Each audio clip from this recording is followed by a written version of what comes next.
امونه یو ورور وویل چې د خوشحال جنرال خوشحال سادات دغه بیانات چې راغلي دا اوس وخت نه پکار او که ویل یې په هماغه وخت کې هغه ته زه همدومره وایم چې هغه وخت حکومت د غني نه و.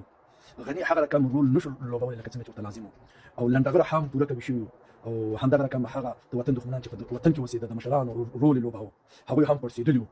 نو فلهذا د هغوی د صحنې نه لرې کول دا ډېر اسانه نه و او هغې وخت کې دا نوه خبرې کول ډېر مشکل کار و. لکه اوس وخت کې چې جنرال مبین بعضې خبرې نشي کولی او که کوي هغه د صحنې نه لرې کوي مقصد جیل ته یې بوځي. نو اوس چې خوشحال سادات دا خبرې وکړلې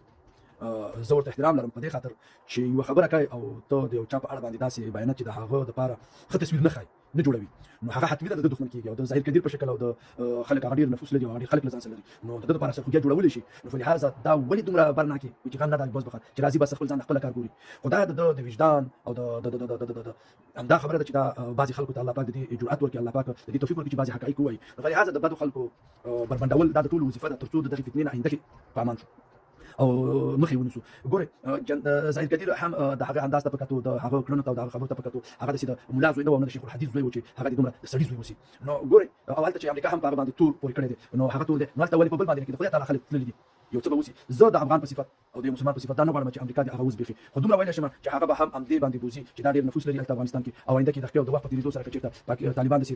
هغه کړنې د امریکا په خلاف شي نو همدا به ورته را جوړوي همدا به ورته را جوړوي دا به وړي او هلته به بیا مثلا جنګونه کوي. دا اوس دغه لنډغرو چې دغه دی دا د طالبانو هغه طالب زده خلک چې دي دا د وخت په تېرېدو سره موږ چې طالبانو باندې غږ کوو چې اصلاح وکړئ دا د وخت په تېرېدو سره داسې دا کار نه کېږي د وخت په تېرېدو سره د دپاره خلک پیدا کېږي چې بیا دغه خلک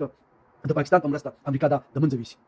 نو دلته طالبانو ته هم پکار دي چې هغه خلک چې واقعا معلوم ولس کې او ولس ته منل شوي چیرې وي هغه باید په حکومت کې ونیسي او د پرمختګ دپاره کار وکړي دفاع دپاره کار وکړي او نړیوالو سره ښه روابط ولري د دې له لارې نه په رسمیت باندې هم پېژندل کېږي او مقصد د نړۍ سره مناسبات هم ښه کېږي. نو امریکا په هغه صورت کې بیا هېڅ نشي کولی که چېرته موږ د چین سره ښه مناسبات ولرو سره او د نورو نړیوالو سره. نو دلته راځم دې خبرې ته چې دغه نه مننه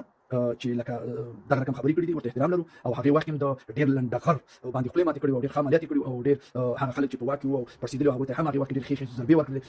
نو اخري خبره به دا اوسي چې نجیبه فیض حقیقت دی د هغې څېرې ته په کتو د هغې کړنو ته په کتو د هغې اعمالو ته په کتو د هغې هغه رویه ته په کتو باندې چې دا څنګه الفاظ کاروي افغان غول او پښتون بوی او دا داسې الفاظ او بیا په فارسي بیا په دري باندې غږېدل او هغو ته ښه دا ټول منافقت دی او دا جنجال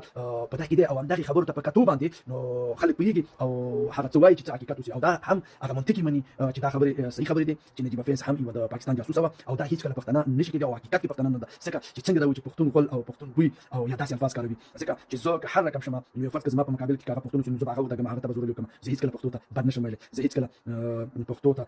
په پښتو په غلطو الفاظو نشم یادولی. دا هغه خبرې په همدې هیله چې د زړه په غوږونو مې اورېدلې او هغې ورور ته هم د دې خبرې وایم چې نه خوشحال سادات چې دا کومه خبرې کړي د کار خبرې کړي د انعام له ورکړه